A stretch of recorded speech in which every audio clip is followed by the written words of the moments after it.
नमस्कार मैत्रिणींनो, श्री स्वामी समर्थ. मी आहे अमृता आणि माझ्या ब्लॉगमध्ये तुमचं खूप खूप मनापासून स्वागत आहे.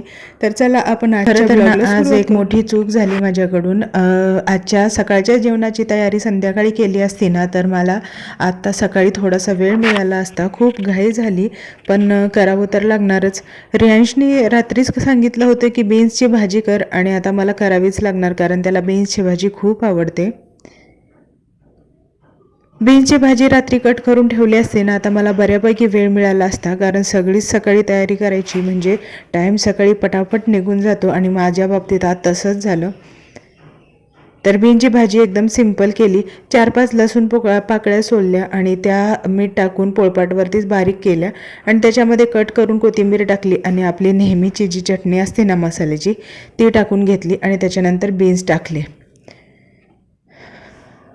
सुरुवातीला मी थोडी चटणी टाकते कारण रियांशचा टिफिन द्यायचा असतो आणि नंतर मग त्याच्यामध्ये जास्त चटणी ॲड करते म्हणजे घरातल्या सगळ्यांना पण आवडते.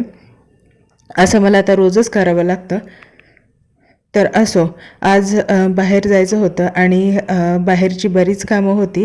पण झालं असं की रियांश इतका गोंधळ करून मागे लागला ना तर म्हणलं आज नकोच जायला, त्यापेक्षा आपलं घरातली कामं उरकलेली बरी. घरात पण आपल्याला भरपूर कामं असतात. सकाळचा स्वयंपाक तर झाला की तेवढ्यावरच काम नाही थांबत, अजून बाहेरच कामं असतात ती पण करायची होती. बाहेर जाण्यासाठी रेडी झाले, चांगली कपडे पण घातली. म्हणलं जाऊन आपलं काम करून यावं आणि त्याच्यानंतर मग उरकता येतील बाकीची कामं. तर तसं काही झालंच नाही. म्हणलं आता जाऊ दे, घरामधले जे पसारा पडलेला होता, भांडी पडलेली होती तीच घासून घ्यावी, पसारा जागेवर लावावा आणि मग बघू नंतर उद्या वगैरे तो स्कूलला गेला ना जाता यावं. तर हॉल आवरायचं म्हणलं ना इकडे तिकडे कपडे पडलेले असतात, त्याची खेळणी पडलेली असतात, त्या गोष्टी उचलता उचलताच अर्धा तास निघून जातो आणि त्याच्यानंतर मग झाडू मारायला घेते.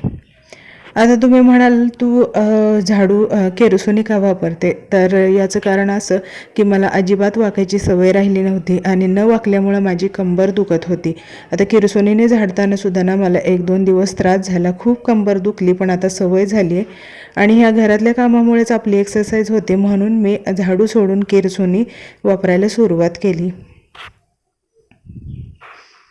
फरशी वगैरे पुसून घ्यायची होती पण म्हणलं बाकीचं काही आहे का, भाज्या वगैरे नीट करायच्या आहे का त्या करून घ्यावे आणि त्याच्यानंतर मग फरशी हे पुसून घेता येते.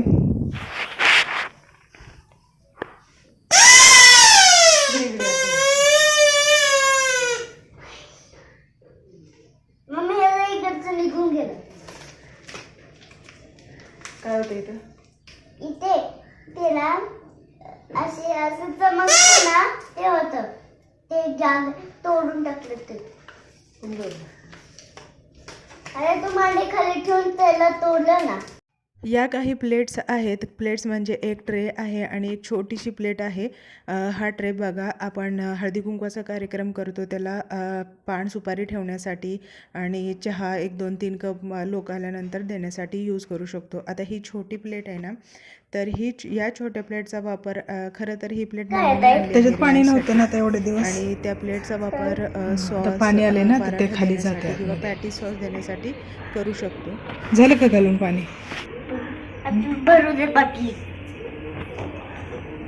मी रियांसमोर बोलले की या प्लेटमध्ये सॉस पराठा किंवा सॉस पॅटीस देऊ शकतो, तर तो लगेचच मागे लागला की मला बनवूनच दे, पण जेव्हा बनवायचं तेव्हा मी त्याच्यामध्ये नक्की देईल. आता बाहेर आल्यानंतर ना उन्हाळा आला आहे आणि बघा तरीसुद्धा एवढी हिरवीगार आळूची पानं आलेली आहेत आणि जे पूजेची फुलं त्याच्यामध्ये टाकलेली होती तीसुद्धा झेंडूची झाडं खूप छान आलेली आहे आणि हे एक फांदी लावली होती त्याच्यापासून जास्वंदीचं झाड आलेलं आहे आणि हे जे आहे हँगिंग प्लांट ते सुद्धा खूप सुंदर आलं आहे आणि तुळशीच्या बिया अशाच पडून झाडं भरपूर आलेली आहेत आणि कोरफड आणि हे जे शोचं झाड आहे ना ते सुद्धा खूप छान आलेलं आहे आणि हे शेवंतीचं झाड.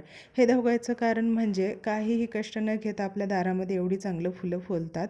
तर आता मला जवसाची चटणी करायची आहे, त्याच्या आधी मी ना हे जवस उन्हामध्ये ठेवून देते म्हणजे चांगले सुकले तर त्याच्यामध्ये काही घाण असेल हे नीट करून चटणी करता येईल म्हणून आता रियांसाठी ज्या काही खाण्याच्या गोष्टी असतात, ज्या हेल्दी गोष्टी असतात त्या पण तयार करून ठेवायच्या होत्या. ज्या कॉफी पावडरच्या छोट्या छोट्या बरण्या असतात काचेच्या, त्याच्यामध्ये मी हे भरून ठेवते. म्हणजे चणे फुटाणे असतील, बदाम काजू असतील, ते सगळे या बरणीमध्ये भरून ठेवते. दुपारच्या वेळेला भाकरीही करावीच लागते, तर ती पण करून घेतली. आणि जी संध्याकाळची भाजी शिल्लक राहिलेली असते ते भाकरीच्या गरम तव्यामध्येच गरम करून घेते. म्हणजे जास्त गॅस पण जात नाही आणि आपलं काम पटकन होऊन जातं. तर आता संध्याकाळच्या टायमिंगला केला होता मसाले भात, वाटाणा घालून केला होता. आता सीझन चालू आहे त्यामुळे भरपूर वाटाणा असतो. त्याच्यामध्ये एकदम सिम्पलपणे केला होता पण खूप छान लागत होता.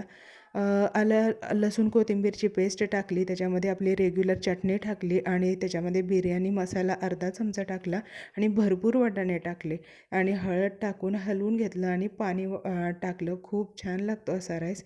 तर तुम्ही पण एकदा असा सिम्पल राईस करून बघा. आमच्या घरामध्ये तर खूप आवडीनं खातात. आता वाटाण्याचं सीझन आहे त्यामुळं वाटाणा कितीही खाल्ला तरी आपल्याला तो कमीच वाटतो आणि सीझन आहे तोपर्यंत खाल्ला पण पाहिजे. तर अशा प्रकारे आमचं आजचं जेवण होतं मसाले भात, खीर, चपाती आणि मेथीची सुकी भाजी. तर चला आता माझं संध्याकाळचं जेवण पण बनवून झालेलं आहे आणि तुम्ही पण मस्त जेवण बनवलं असेल ना आज. आमच्याकडे आठवड्यातून एकदा तरी असं जेवण बनवलं जातं. आता ना हा जो वाटाणा भात आहे तसाच आमच्या इकडे पावटा भात किंवा राजमा भात बनवला जातो आणि विशेष म्हणजे मक्याचे कणसं असतात त्याच्यापासून पण भात बनवला जातो.